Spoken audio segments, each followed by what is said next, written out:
दोस्तों, मैं अपने YouTube चैनल मैथ भाई सोनू कुमार में आपका स्वागत करता है। मेरे प्यारे दोस्तों, यदि आप मेरे YouTube चैनल पर नए हैं तो प्रेस करके सब्सक्राइब करें। आइए मेरे प्यारे दोस्तों, क्वेश्चन को पहले सॉल्व करते हैं, समझते हैं कैसे होगा।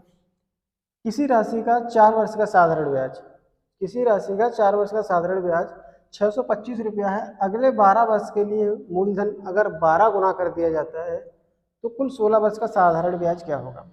बात समझ में आई? यानी कि कुल 1 से लेके 16 वर्ष है। कितने वर्ष है? 16। 1 से लेके 4 वर्ष तक जो भी आपका साधारण ब्याज है वो है 625 रुपया। यानी कि यहाँ से 5 से लेके 16 वर्ष तक आपके ब्याज को क्या किया जाता है, सॉरी मूलधन को क्या किया जाता है, 12 गुना। बात समझ में आ रही है? तो आपको बताना है कि साधारण ब्याज कितना होगा। तो मेरे प्यारे दोस्तों, इस क्वेश्चन को करने के लिए कुछ नहीं है। देखो ये कितनी साल, 4 साल का, कितने साल का, 4 वर्ष का कितना है, 4 वर्ष का साधारण ब्याज। 4 वर्ष का साधारण ब्याज कितना है, 625 रुपया। तो 4 वर्ष का कितना है, 625 रुपया है। तो इसी हिसाब से इन 12 वर्ष का, 12 वर्ष का कितना आ जाएगा, 12 वर्ष का साधारण ब्याज आ जाएगा 625। इसको 4 से भाग दोगे ये 1 वर्ष का साधारण ब्याज, और 12 से गुणा कर दोगे तो ये 12 साल का क्या आ जाएगा, साधारण ब्याज। काट देंगे 4 या 12, तो ये आ जाएगा 25 या 75, 36 18, यानी कि 12 साल का साधारण ब्याज हो जाएगा 1875।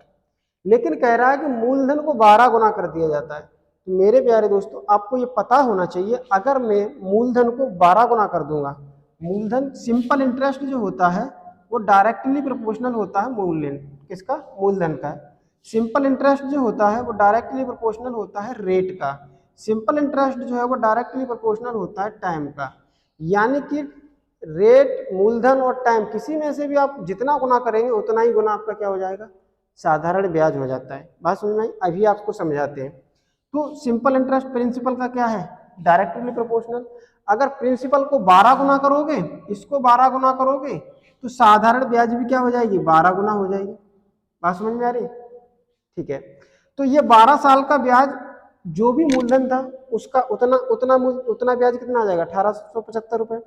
अगर मैं इसी को क्या करता हूँ, 12 गुना कर देता हूँ मूलधन को, तो साधारण ब्याज भी कितना गुना हो जाएगा, 12 गुना हो जाएगा मेरे प्यारे दोस्तों। ये 12 वर्ष का अब साधारण ब्याज कितना होगा, 12 से गुणा करेंगे, 12 पंजे 60, 6 12 सत्ते 84 और 6 90 की 0 हासिल, 9 12 अट्ठे 96, 96 और 9 105 की 5 हासिल 10, 12 एकन 12, 12 और 10 22, 22,500 रुपये क्या हो जाएगा 12 साल का। तो टोटल इंटरेस्ट कितना हो जाएगा मेरे प्यारे दोस्त, सिंपल इंटरेस्ट 4 साल का कितना है, 625 ये है, और 12 साल का कितना है, 22,500 ये है, 22,500। तो जोड़ोगे ये 25, 6 5 11 1 2 और 1 3 2, 23,125 रुपये क्या आ जाएगा मेरे प्यारे दोस्तों, टोटल ब्याज आ जाएगा। कितना आ जाएगा, 23,125 रुपये। ओके मेरे प्यारे दोस्त।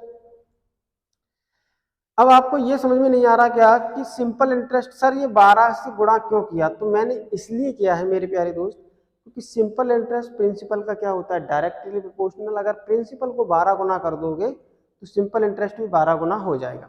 आइए ऐसे समझते हैं इस बात को, इधर कर देता हूं मैं। देखो सिंपल इंटरेस्ट हम पहले निकालते हैं,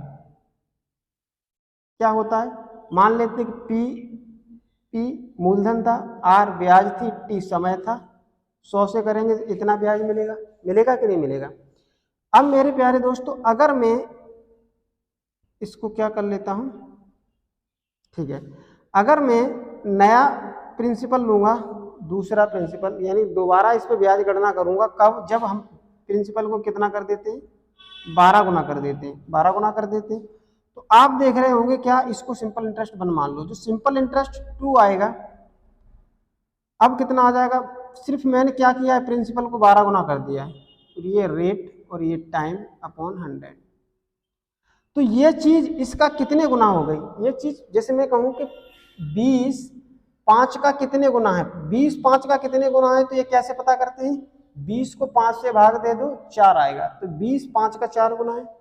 इसी तरीके से ये वाली ब्याज इसके कितने गुना हो जाएगी, ये वाली बात हम कैसे पता करेंगे, इस वाले ब्याज से इस वाली ब्याज को भाग दे देंगे। तो हम इसको भाग दे देंगे मेरे प्यारे दोस्त किससे, एस बाई पहली वाली ब्याज से। तो ये क्या था, P R T upon 100।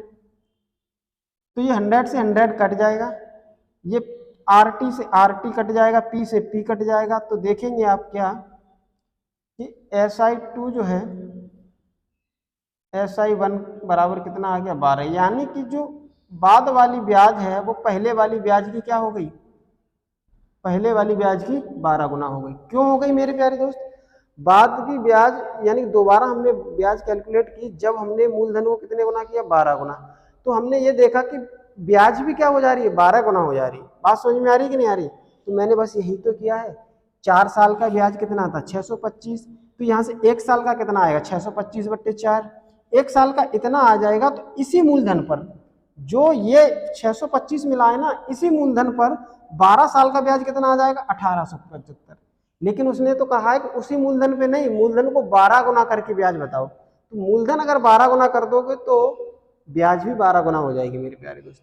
I hope अगर आप समझ गए हैं तो मेरे चैनल को जरूर सब्सक्राइब करें। ऐसे ही लेटेस्ट और ट्रिकी क्वेश्चन समझने के लिए जुड़े रहें सोनू सर के साथ। धन्यवाद।